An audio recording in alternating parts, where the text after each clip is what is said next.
Action, minasan konnichiwa, pau desu. Oke guys, di video kali ini gue akan ngebahas yaitu tentang ujian Tokutegi no Ichigo di bidang restoran dan pengolahan makanan ya. Nah, jadi ya bagi teman-teman yang pengen ikut ujian tersebut, sebenarnya ada sedikit perbedaan yang sangat mencolok ya antara ujian Tokutegi no Ichigo di bidang restoran dan pengolahan makanan yang ada di Indonesia dengan yang ada di Jepang ya teman-teman. Jadi memang bisa dibilang sangat berbeda sekali seperti itu.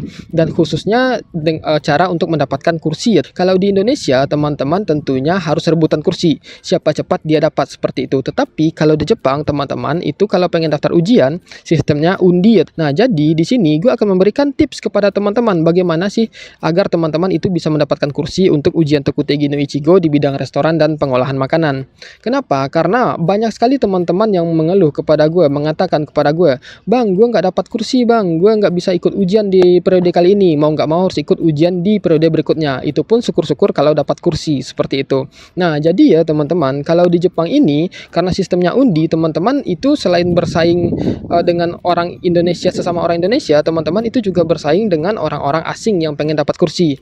Misalnya seperti orang Vietnam, mereka yang paling banyak itu mengikuti ujian ya teman-teman ya, khususnya di bidang pengolahan makanan. Jadi di sini gue akan mencoba memberikan tips ya kepada teman-teman supaya teman-teman itu bisa dapat kursi untuk ujian Tokutegi no Ichigo di bidang restoran dan pengolahan makanan yang ada di Jepang. Nah, maka dari itu buat teman-teman silahkan nonton video ini sampai habis.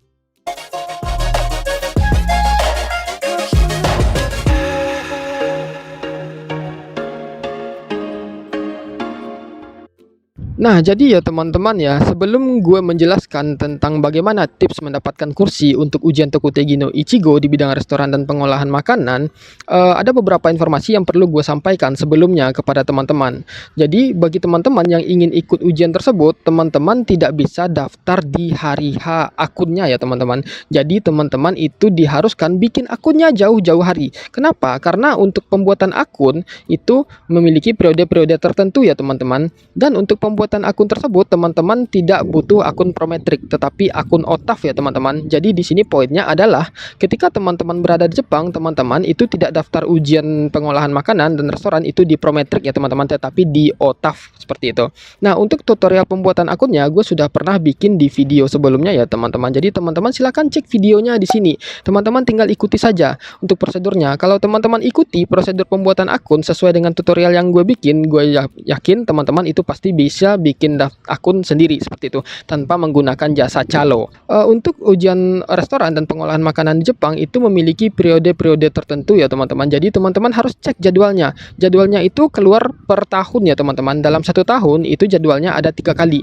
Biasanya ujiannya itu ada di bulan 5 dan bulan 6 untuk periode pertama, bulan 9 dan bulan 10 untuk periode kedua, bulan 1 dan bulan 2 untuk periode ketiga ya teman-teman. Jadi teman-teman harus cek jadwalnya, jangan sampai salah seperti itu. Dan teman-teman juga harus cek kapan periode pendaftaran akunnya. Nah, jadi di sini nanti teman-teman bisa cek informasinya itu di website ya. Untuk websitenya sendiri nanti gue akan lampirkan di deskripsi, dan link jadwal tahunannya itu juga akan gue lampirkan di deskripsi ya teman-teman, supaya teman-teman tidak susah untuk melihat jadwalnya seperti itu. Seperti yang gue bilang tadi, ujian OTAF di Jepang ya teman-teman ya, mereka itu menggunakan sistem undi ya teman-teman. Jadi teman-teman mau daftar cepat pun, mau daftar lambat pun ya teman-teman itu akan tetap diterima aplikasi pendaftarannya. Tetapi nanti di masa pengundian teman-teman itu akan ditentukan apakah teman-teman dapat kursi atau tidak. Dan ini adalah random ya teman-teman. Teman-teman tidak bisa menggunakan jasa calo. Jika sekiranya teman-teman menggunakan jasa calo pun, gua rasa calo juga akan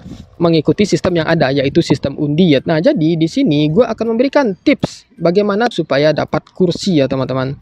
Nah, yang pertama tipsnya itu adalah orang-orang yang pengen ikut ujian di Jepang untuk ujian restoran dan pengolahan makanan, mereka pasti mengambil jadwal jam pertama di hari pertama ya. Anggaplah misalnya teman-teman daftar di Tokyo. Di Tokyo kan paling banyak tuh kursi, paling banyak tuh lokasi ujian.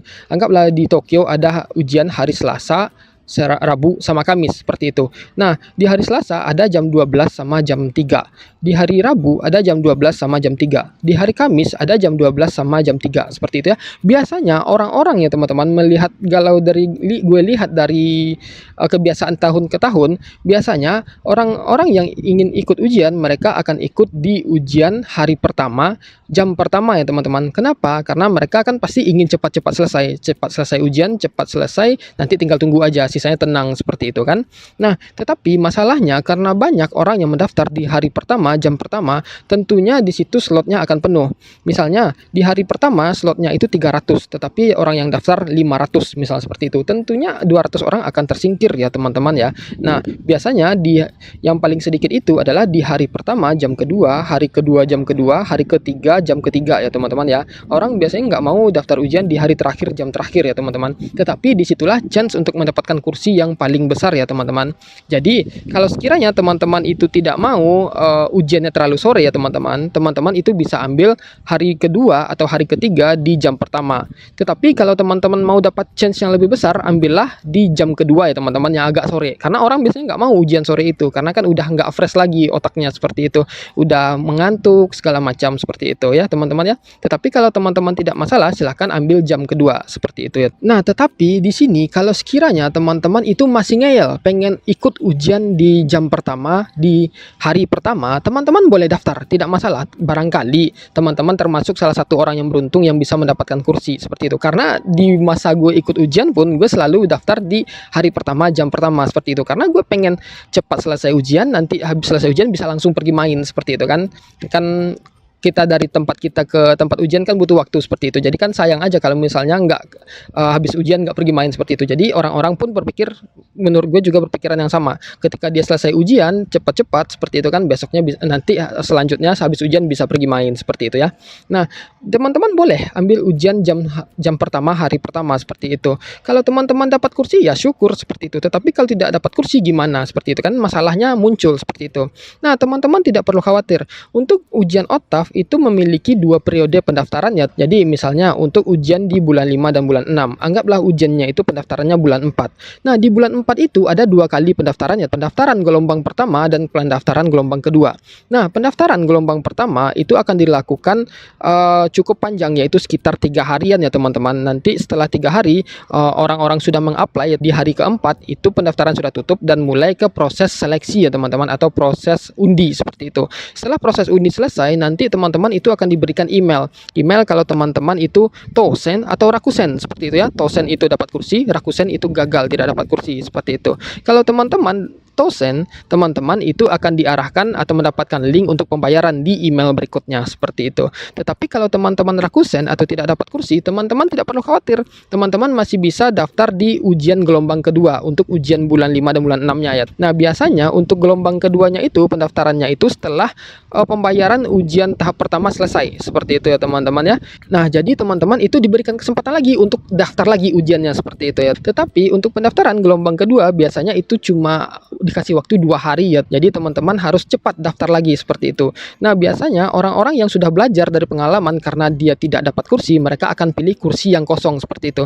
Nanti saat teman-teman mendaftar ujian, teman-teman itu akan dilihatkan berapa sih kapasitas kursi dan berapa sih kursi yang terisi seperti itu ya. Kalau misalnya kapasitas kursi yang terisi itu, kapasitas kursinya ada 100 tetapi yang terisi cuma 50. Nah, di situ kan teman-teman bisa isi kursi yang masih sedikit itu. Jadi kesempatan teman-teman untuk dapat kursi itu besar ya. Nah, jadi itu yang paling penting teman-teman lakukan untuk mendapatkan kursi ya. Setelah teman-teman mendapatkan kursi, langkah selanjutnya kan tadi itu pembayaran ya. Teman-teman nanti akan diberikan periode.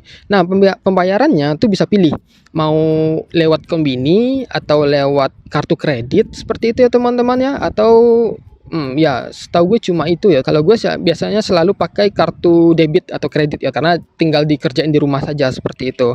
Nah, jadi itu tips untuk mendapatkan kursi ya teman-teman, yaitu adalah daftar di hari selain hari pertama dan jam pertama ya. Tetapi kalau teman-teman mau silahkan seperti itu, barangkali dapatnya. Nah, selanjutnya teman-teman kalau misalnya dapat kursi, teman-teman bisa coba belajar sendiri. Biasanya selang setelah periode pendaftaran, ujiannya itu dilaksanakan 3 minggu atau 1 bulan setelah pendaftaran ya. Gua rasa untuk 1 bulan belajar, gua rasa masih cukup ya untuk orang-orang yang mengikuti ujian pengolahan makanan. Karena menurut gue untuk pengolahan makanan soalnya tidak begitu rumit berdasarkan pengalaman gue ya. Tetapi kalau teman-teman yang mengikuti ujian restoran, gue rasa teman-teman harus melakukan persiapan lebih.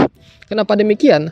Karena ujian restoran itu materinya ada 3 untuk TG1 ya, dan 3-tiganya itu akan masuk ke dalam soal ya teman-teman ya. Jadi teman-teman itu silahkan pelajari materi, lihat contoh soal, lihat tambah referensi kosakata bahasa Jepang ya. Karena ketika teman-teman paham bahasa Jepang ya, teman-teman itu akan mudah menjawab soalnya ya. Dan gue pun sudah banyak memberikan contoh-contoh soal khususnya di bidang restoran ya teman-teman.